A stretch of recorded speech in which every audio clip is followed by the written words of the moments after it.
This is the first time I'm talking to mainly Canadian Christian audience, maybe. I just assume there are not many Muslims here. I am the only Muslim, or there are somebody here? Anybody? Okay, that's good. It makes me special. I like that. Let's go to the first slide, and I try to prepare something which is very basic actually, because it's a common strand amongst the Abrahamic tradition. All of us follow the same path, the same route, the same principles.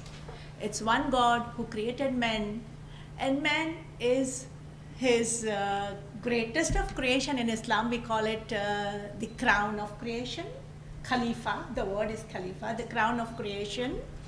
And everything else is given to man to use. The whole creation is actually around, created by God for us, and we are his trustee.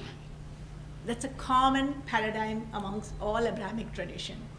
So the first slide is actually the Quranic ayat, which talks about how man is verily in the heavens and the earth are signs for those who believe, and in the creation of yourselves and the fact that animals are scattered through the earth are signs for those of assured faith.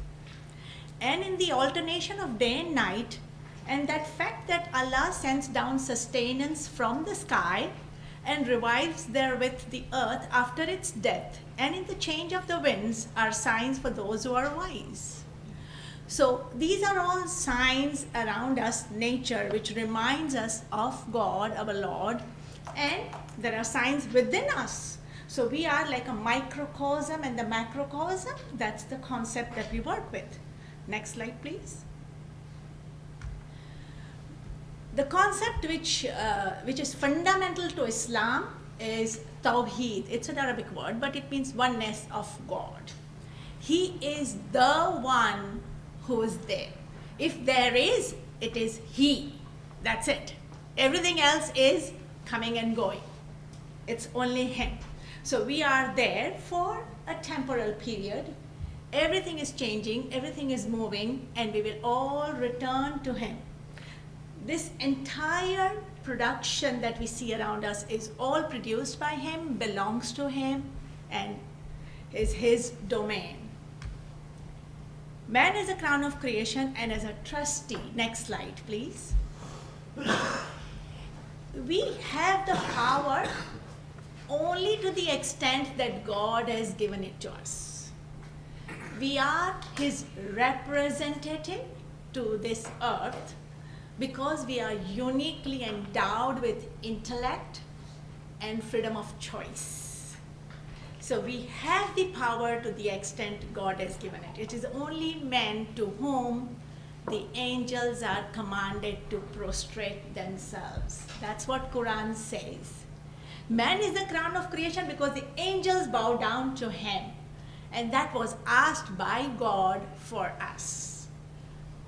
As the guardian of the trust, he has a high degree of responsibility along with the freedom to use, maybe even misuse or abuse, the way we take it now.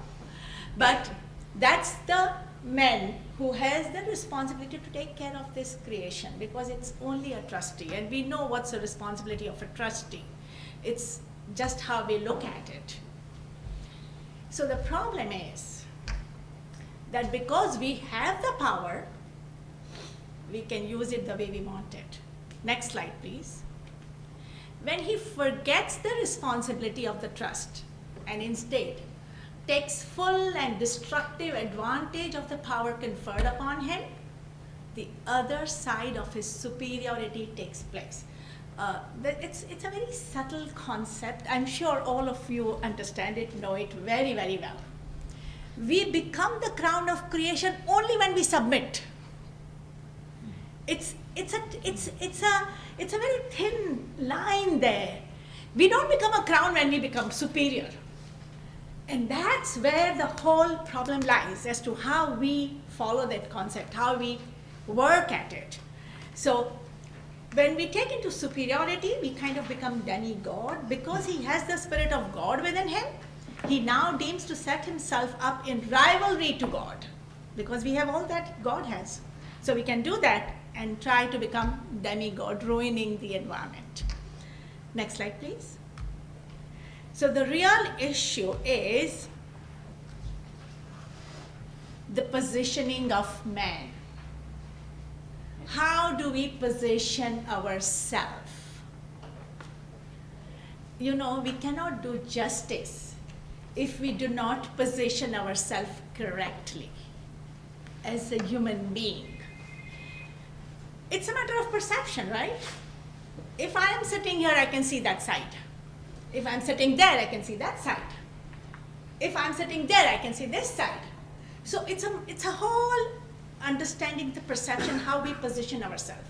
If we position ourselves as crown of creation with trusteeship and slave of God or servant of God, then our functioning will be different from being endowed with power. So it's the whole issue is of positioning. We have reached a stage when we have to look at that whole, that the core of the issue actually. Next slide, please.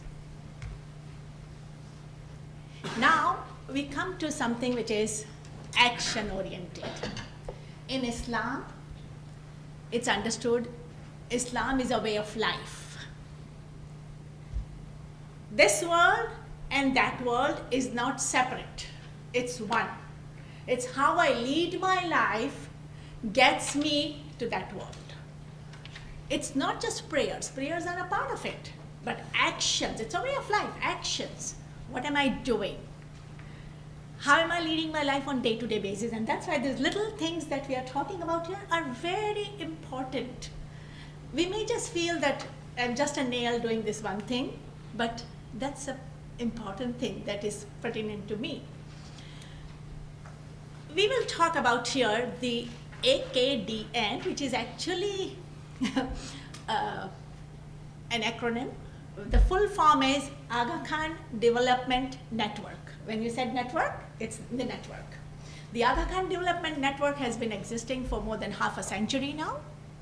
And a lot of things are happening all over the world, but mainly in the developing world. Because all that we see and face and hear is mainly with the poor societies, what's happening there in the poor societies.